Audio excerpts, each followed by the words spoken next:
I'm Mike, I've already established that, and I'm married to a wonderful lady named Sandy. We've been together for a few years, married for a total of 14. We have 2 kids. We have a daughter who's 11 and a son who's 8.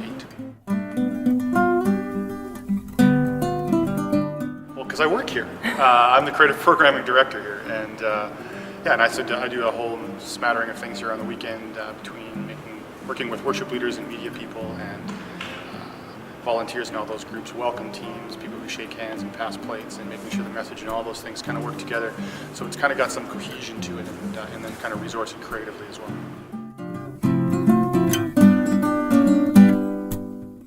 When I decided to accept what I'm affectionately calling the collect call from God to go into ministry full time and to kind of be more pastoral type of angle, felt really inadequate, that I didn't really have the skills I needed to do it effectively, to do it well, and really took it seriously. Like, it's a serious thing, and I wanted to do it well.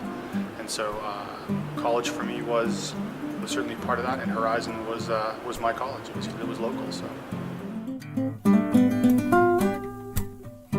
I'm in the Bachelor of Theology program, but I'm a part-time student, so that should stretch out to be much longer than your average 4-year term.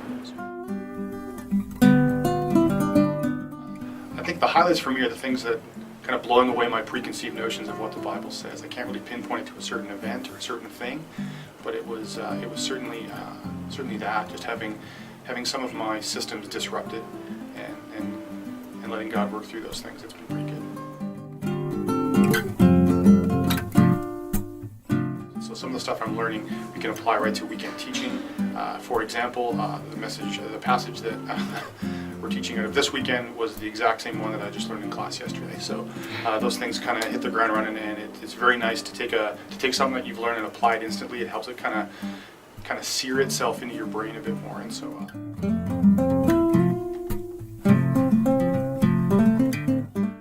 We are intentional with asking our kids, so what did you learn at school today? And what did you learn at school today? And then, so Dad, what did you learn at school today? And so it's good. It helps. It brings things to the table that normally wouldn't be at the table. And so it's good to have conversations with my kid about what they think about faith, and that also helps me learn. I would encourage you to come. We'd love to have you.